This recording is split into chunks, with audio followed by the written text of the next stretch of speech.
5 months of negotiations. Behind closed doors, lawyers, diplomats, economists. The federal government wanted guarantees. Apata wanted freedom. Finally, they reached an agreement. On a Tuesday morning, the president addressed the nation. After extensive consultation, the federal government has granted Apata State special administrative status. He paused, reading from the document. Apata State will control its own borders, manage its own economy, and operate independent governance systems. However, it remains part of the Federal Republic of Nigeria. The announcement sent shockwaves across the country. Some Nigerians celebrated. Finally, a state that works. Others were angry. This is the beginning of the end for Nigeria. But in Apata, the reaction was different. Quiet satisfaction. They'd won. Not through violence.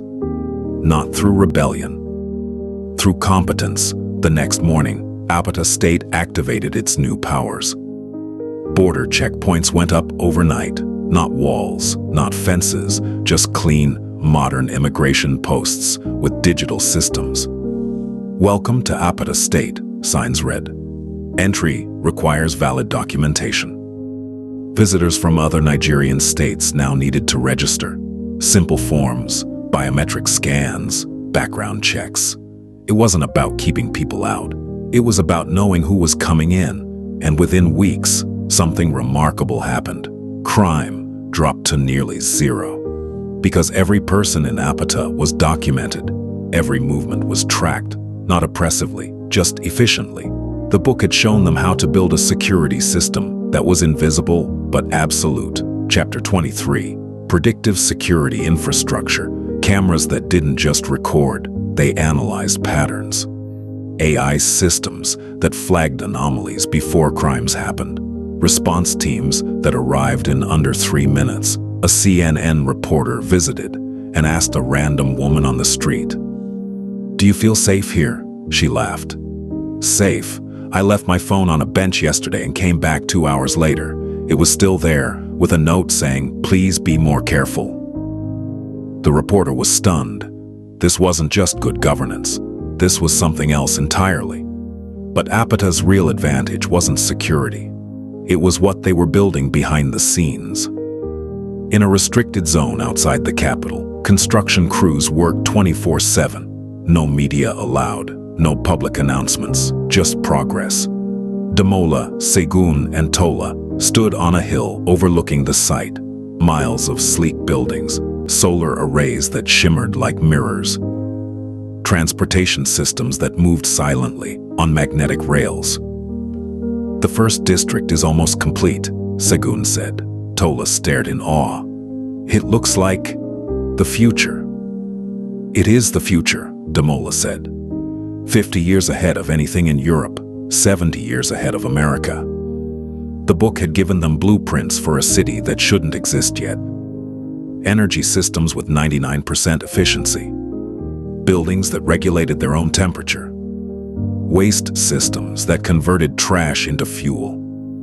Transportation networks with 0 emissions and 0 accidents. "When do we reveal it?" Tola asked. "Not yet," Damola said. "Let the world think we're just a well-run Nigerian state. When we're ready, then we show them what we really are." 6 months after gaining autonomy, international delegations started arriving. The World Bank wanted to study Apata's economic model. The UN asked to tour their healthcare system. Silicon Valley executives wanted to understand their technology sector. Governor Adeyinka hosted them all, smiling for cameras. But when they asked the same question, "How did you do this?" his answer never changed. "Good planning, good people, good execution."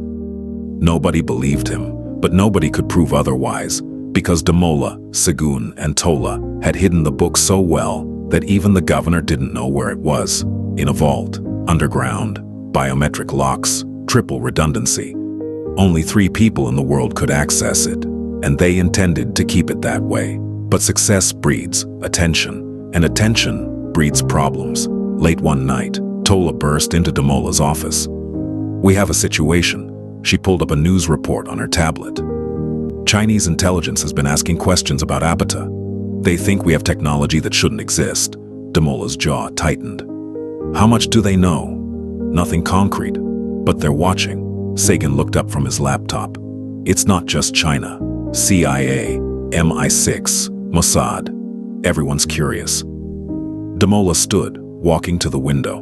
Below, Apata's capital glowed with clean, efficient light. No blackouts, no generators, just constant, reliable power. Let them watch, he said quietly, as long as they watch from outside our borders. And if they try to get inside? Tola asked.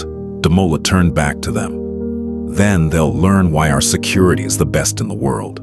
Because the book had one more chapter he'd been studying. Chapter 28, Protecting Advanced Societies from External Threats, and it was very, very thorough.